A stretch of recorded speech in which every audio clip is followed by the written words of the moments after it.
आणि आता एक नजर टाकूयात 9 महत्त्वाच्या बातम्यांवर।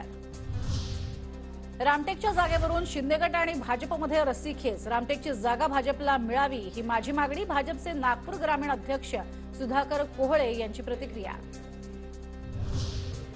मंत्री छगन भुजबळांनी येवल्यातल्या दरसवाडी डोंगरगाव येथे पोहोचत कालव्याच्या दुरुस्ती आणि अस्तरीकरण कामाची केली पाहणी। काम लवकर पूर्ण करण्याच्या अधिकाऱ्यांना सूचना, तर शेतकऱ्यांनी भुजबळांचा केला सत्कार।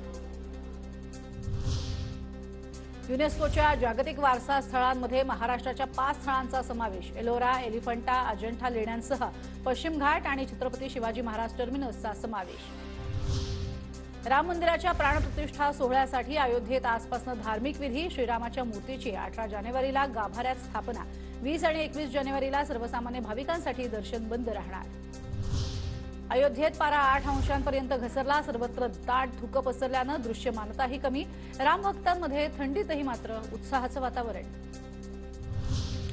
राजधानी दिल्लीत तापमानाचा पारा पुन्हा घसरला। उत्तर भारतातील धोक्याचा विमानसेवा, रेल्वे सेवेवरती सुद्धा परिणाम।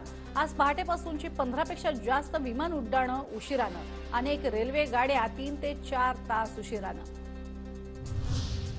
साताऱ्याच्या महाबळेश्वरमध्ये अचानक थंडीमध्ये वाढ। लिंगमळा परिसरात गवतावरती दवबिंदू गोठले। पारा 10 अंशांच्या खाली।